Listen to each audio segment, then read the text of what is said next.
Let's take some questions. Avery from the Singapore International Foundation. We are in the business of doing international development through the effort of Singapore Volunteer. Thank you very much, those distinguished panel speakers, for a very illuminating session. Actually, in the commercial world, in the scientific and technological world, there are a lot of invention, which are later on turned into marketable products, making a lot of money for companies. But there seems very far fewer inventions and innovation in the sphere of international development and social development. And I'm just wondering, I just came back from a conference on international development in Budapest. And those very distinguished people from United Nations, from Peace Corps, from ESO, you name it, they have it. They have a lot of heart, and they talk about things like South-South cooperation, North-South cooperation, very philosophical and very passionate rendition about definition of volunteer, monitoring, evaluation. You must listen to the partner, participatory approach, blah, blah, blah. But very few people, nobody talk about invention. They will help us do a better work, help us serve the poor people better, very much like what Anil has mentioned. And I'm wondering, why is that so? Why is that there are just so far fewer invention and innovation in international development and in social space? I just want to ask this distinguished speaker, what are the problems, what are the challenges, and how can we change the landscape? Sorry for injecting a little bit of advertisement. Next year, SIF, Singapore International Foundation, we have been and we are organizing an international conference on international development and international volunteerism. And we intend to anchor innovation and invention as one of the focal team. And we'll be very interested to connect with distinguished people here, to invite you as speakers, and maybe Ashoka Foundation should be one of the keynote speakers. But that aside, and so why is there a problem of so few inventions? Okay, thank you. Do we have, Tim, do you want to start? I think a little of what you're experiencing is what's called survivor bias. The fact is that most products fail to reach their intended customers. And I think that the reason for that is that design, invention, is the least hard part of the process. Earlier we don't want to go so far as to say it's an easy thing to do, but it is certainly, compared to the challenge of manufacturing, financing, product distribution, it is the least hard part of the process. Now, many products fail for the right reason, because they're terrible products, and there is a very poor connection between, to give you an example, my cell phone has 1,000 features that I'm never ever going to figure out. And I'm sure if I talk to the cell phone company to get some engineer, he's like, well, why don't you just read and memorize the 45-page manual? Because I have a life, oftentimes, it's as we talked about earlier, oftentimes with products, innovations for the poor, the expectation is that the poor are going to be so thrilled to get this wonderful new product that they'll just drop everything and run to get it. So if you look at water purification as a resource or a facility, there's this assumption that they have nothing. So whatever we give them is going to be an improvement upon nothing. Well, I don't know, nothing. I'm thirsty. Now I'm going to have a drink. Oh, I'm thirsty. I'm going to sprinkle alum, agitate it, wait for it to settle, scoop clean water off the top. A half an hour later, boy, nothing. I think I'm going to go back to nothing. So I think that oftentimes innovation for innovation's sake, so it's novelty for novelty's sake, is going around about it completely the wrong way. And so again, not to sound like a broken record up here, but empathy, what do you want? So it's like Christmas cards or presents to your wife. It's not what you think they want. It's what they actually want. So I wanted to ask Anil quickly, how many of the solar lights that you did are out there now? So, we would say about 300,000, units. But the good thing is, all without any subsidy, right? It's through the saving and credit system. And the idea being that, you can actually train villagers, to start a little enterprise. And there, for example, there's a little watch repair person or a cycle repair person in the village. So you train them as light as the next product. And then the radio becomes their second product, the mobile charger, and now the chlorinator. So pretty soon you have a stream of products. And so this guy becomes a viable enterprise. And so that way, it's replicated that way. And it's not through, pumping money, from this end. I think also that one of the things you're hearing is that you can have a relatively small number of very basic inventions that can be quite transformative in the lives. So once you get the basic energy there, once you get the basic communications to go outward, once you get some basic transportation and things, you can have that full-scale transformation, which I think is that there are not that many that have had such a large-scale impact.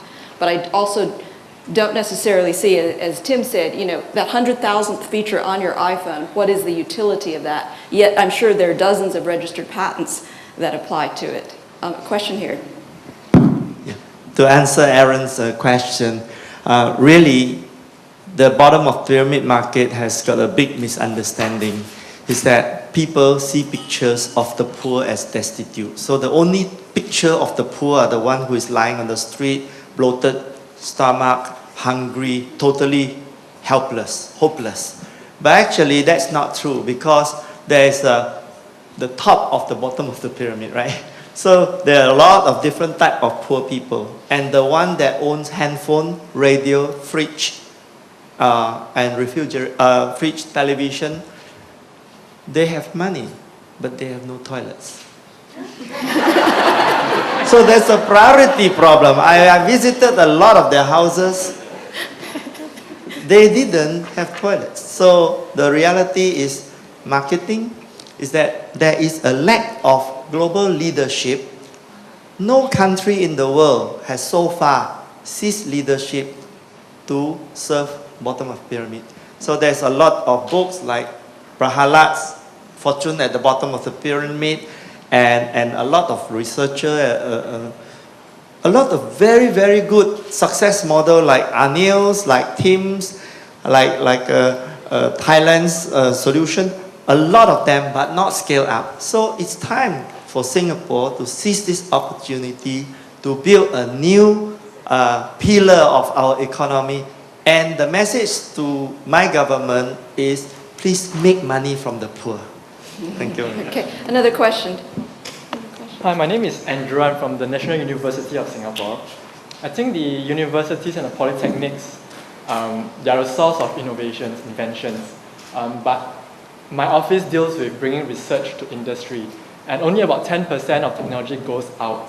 And if you look at technology which is relevant for developing countries, for rural, or for BOP markets, I think that is very little. Over the past 1 year, I've been searching, but it's only a handful. So my question is, where do you see the source of technology or innovation could be? Because as far as the university is concerned, there is still a large gap to be bridged. I don't think the solar panels came from, it's not a very high-tech stuff. So where do you think all these technologies can come from? Thank you. I think if you need innovation or creativity, I think it's come from problem first. If you cannot see the problem, you cannot see, you cannot have innovation.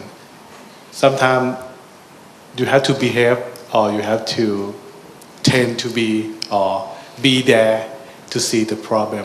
My friend is a designer. They say design is not about the sexy. Design is about solving the problem.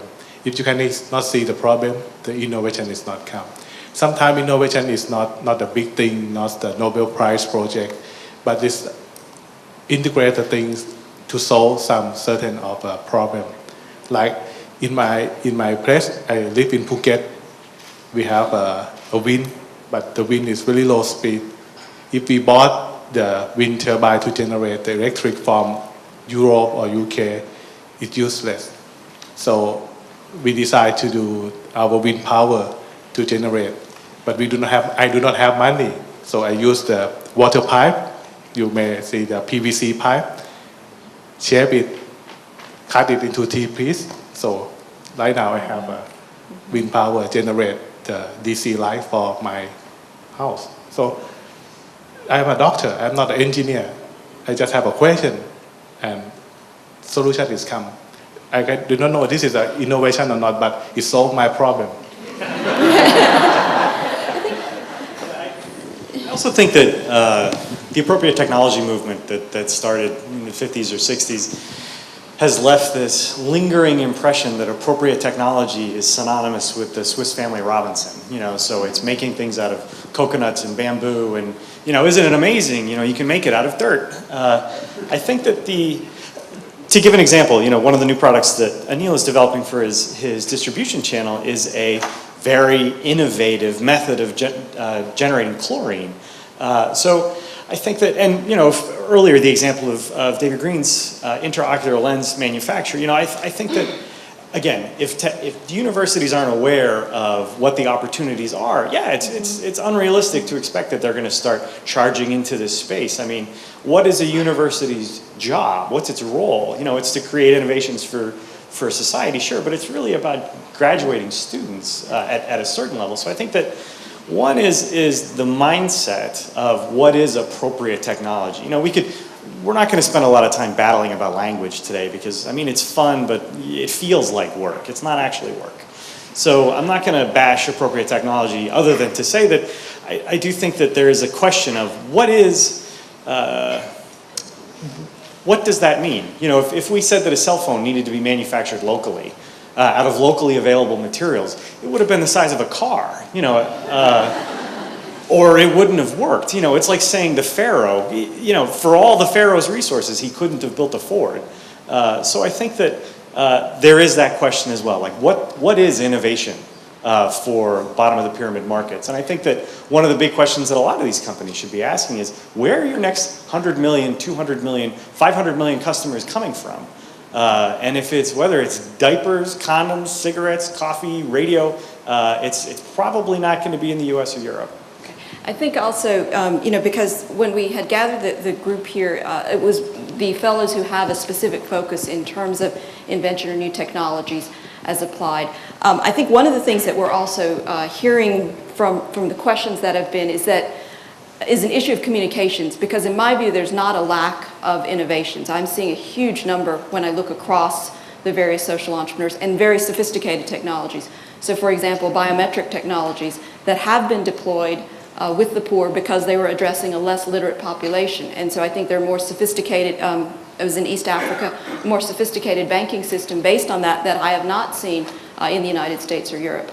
Medical devices is another one. You heard some of the work of David. He didn't list, he's got a whole series of additional medical devices that he's working on. But that's an area where a series of innovations in terms of both plastics manufacturing, imaging techniques, and some improvements in that have really reduced the cost of what they can do for very advanced medical devices. So I think in areas like microfluidics, some of these production facilities, also in terms of these diagnostics. So I think we want to look for that. Let's have one more question. Yes? Alvin Lee from Castle Beach. Earlier on you asked about a few words to describe the three distinguished gentlemen. Two words came to my mind, I sense. Quiet defiance. Quiet defiance. I'm asking the question in the light coming from Singapore, where it's noisy obedience.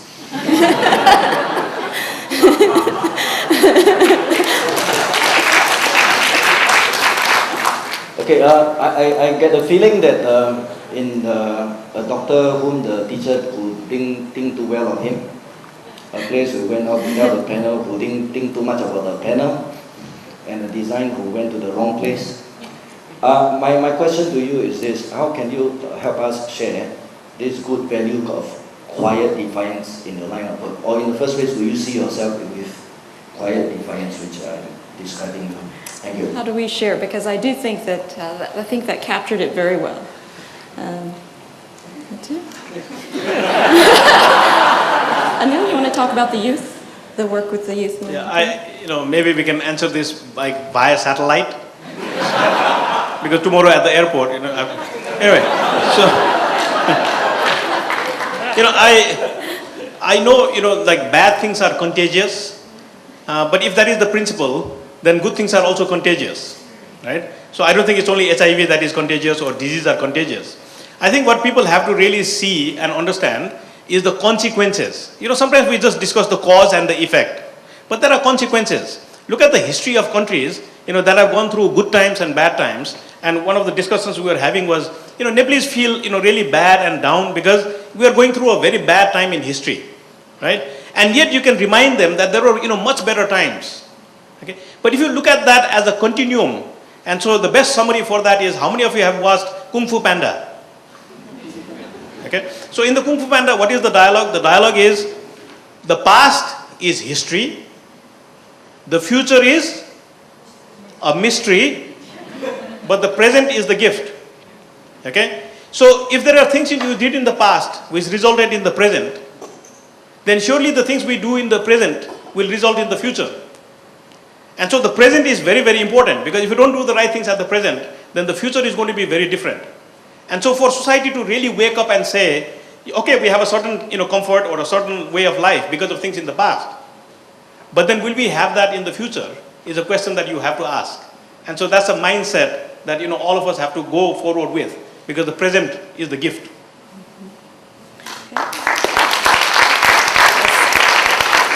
So, on that note of wisdom, if we can thank the panelists for and also the audience.